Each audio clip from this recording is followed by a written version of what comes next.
No coração de Lisboa, onde o sol dourado banha as calçadas de pedra antiga e o rio Tejo murmura segredos eternos, João sentou-se à mesa de um café esquecido, o coração apertado como uma corda prestes a romper. Aos 25 anos, ele era um programador ambicioso, recém-formado na Universidade de Lisboa, com um sonho que agora se desfazia em cinzas. Diante dele, Manuel, o homem de 70 anos que ele havia considerado um mentor, um parceiro, quase um avô adotivo, bebia calmamente um café, os olhos castanhos cheios de uma serenidade que mascarava a traição. João apertava os punhos debaixo da mesa, sentindo o peso da revelação que acabara de descobrir. Manuel havia vendido a empresa que construíram juntos, sem uma palavra, sem um aviso, levando tudo para si. O ar estava carregado de silêncio, um silêncio que ecoava como um grito abafado, e João sabia que ali, naquele momento, nascia uma sede de vingança que o consumiria por completo. Tudo começara 9 meses antes, numa noite chuvosa em Porto, onde João havia ido a um evento de networking para empreendedores.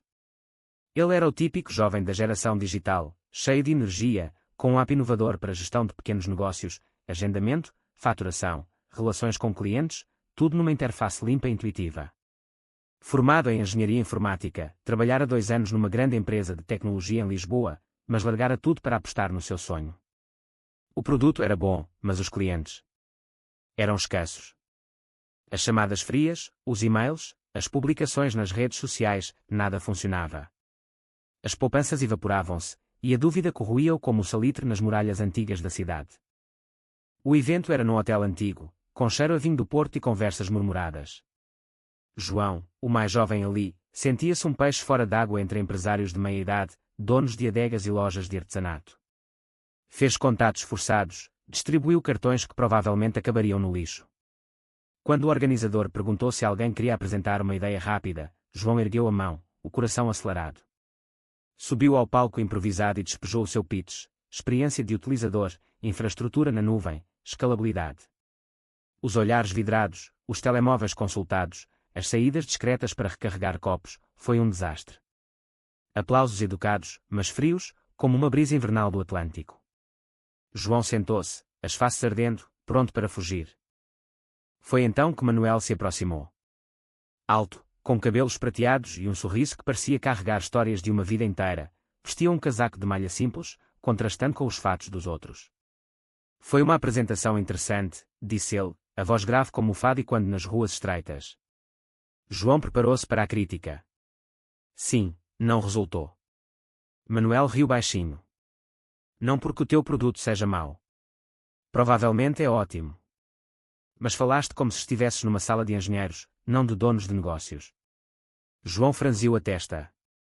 É assim que sei explicar. Manuel estendeu a mão. Manuel Oliveira.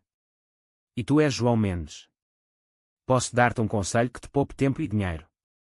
Algo na voz dele, sem condescendência, apenas sinceridade, como um velho marinheiro partilhando sabedoria do mar, cativou João.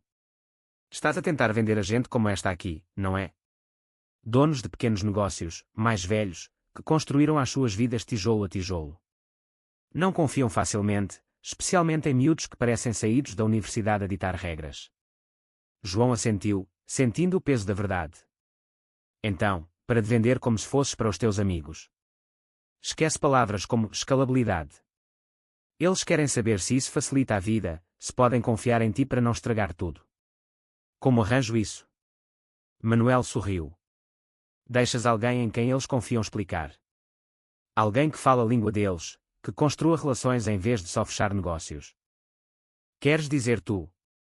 Eu ou alguém como eu? Olha, João, passei 45 anos em vendas corporativas.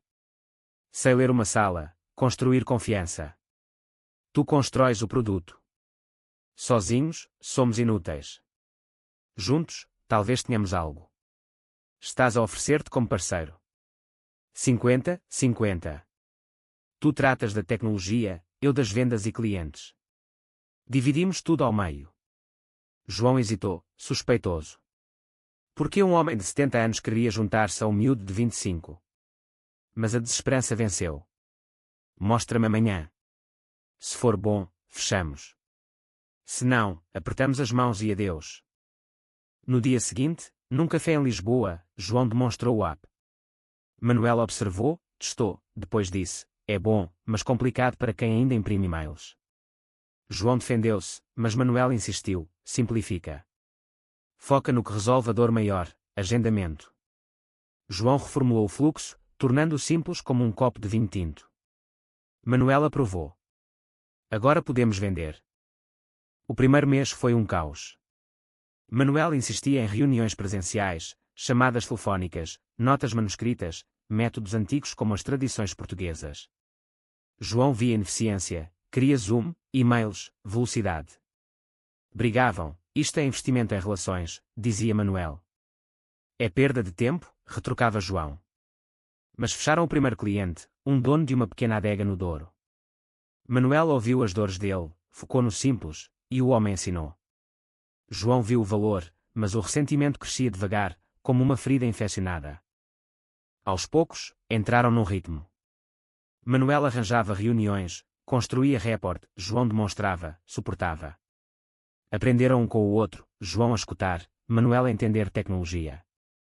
Encontravam-se diariamente num café, conversando sobre vida.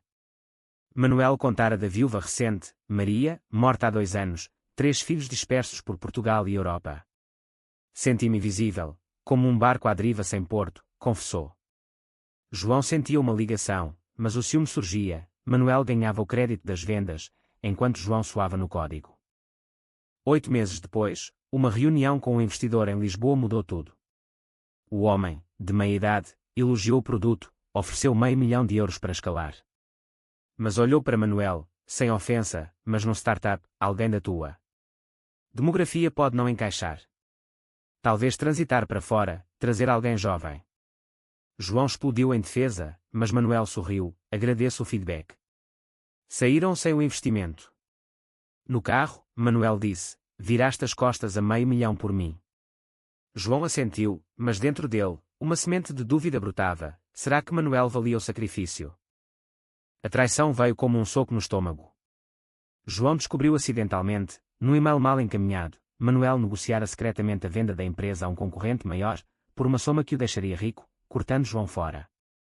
Motivo: o miúdo é impaciente, quer velocidade sem raízes, lera João nas mensagens trocadas. A dor foi visceral, como perder um familiar. Manuel, o homem que ele confiara, traíra-o pelas costas, silenciando a parceria como se fosse nada. João não confrontou de imediato, deixou o silêncio crescer, uma arma afiada. Os dias seguintes foram de agonia interna, noites sem sono, o peito apertado, a mente revivendo cada conversa, cada lição que agora parecia manipulação. Em Portugal, onde a família e a lealdade são sagradas, a traição cortava fundo, como uma faca no coração de um fado melancólico. João planeou a vingança com frieza calculada. Primeiro, reuniu provas, e-mails, contratos, violações subtis da lei portuguesa sobre sociedades comerciais. Manuel havia assinado documentos sem autorização conjunta, violando o Código das Sociedades Comerciais.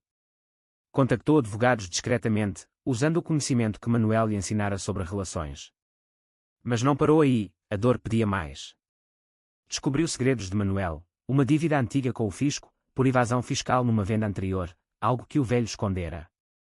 João, anonimamente, enviou dicas à autoridade tributária, sabendo que em Portugal, o sistema fiscal é implacável, com multas que podiam arruinar um homem idoso. O confronto veio naquela mesa de café em Lisboa. Vendeste-nos, disse João, a voz baixa, mas carregada de fúria contida. Manuel empalideceu. Foi para o teu bem, João. Tu queres crescer rápido, eu queria segurança antes de... Bem, antes de partir. Traíste-me. Como um cão que morde a mão que o alimenta. Manuel tentou justificar: não entendes. A vida ensina que às vezes tens de escolher. Mas João já não ouvia, o silêncio entre eles era uma muralha. Saiu, deixando Manuel sozinho com o seu café frio. A vingança desenrolou-se devagar, como um vinho envelhecendo. O processo judicial iniciou-se. João processou por quebra de contrato, exigindo a sua parte e danos morais. Os jornais locais, ávidos por drama em tempos de crise económica, noticiaram: jovem empreendedor traído por sócio idoso. Manuel, outrora respeitado, via-se isolado, os filhos distantes, os amigos viravam as costas, murmurando: quem semeia ventos, colhe tempestades. A auditoria fiscal veio, revelando irregularidades, multas pesadas que consumiram as poupanças de Manuel. Ele envelheceu anos em meses, o rosto marcado pela culpa e solidão. Mas o preço veio para João também. A vingança consumia-o, amigos notavam a amargura, o isolamento. Perdeu noites em pensamentos obsessivos, questionando se a traição justificava destruir um homem. Num dia chuvoso, recebeu uma carta de Manuel: "Perdoa-me, filho. A idade traz medos que nos cegam. Pagaste caro pela minha fraqueza." João rasgou-a, mas as lágrimas vieram, misturadas com raiva. A empresa, agora sua, crescia, mas o vazio persistia. Em Portugal, onde o destino é como um mar imprevisível, João aprendeu que a vingança, por justa, deixa cicatrizes que o tempo não apaga. 2 anos após o encontro fatídico, João, aos 27, dirigia o negócio sozinho, lucrativo mas solitário.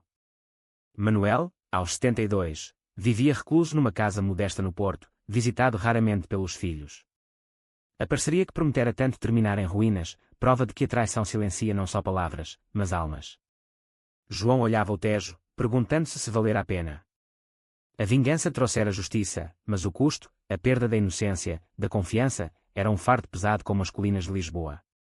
E no silêncio da noite, ecoava o lamento: às vezes, o maior inimigo é o coração ferido que clama por retribuição.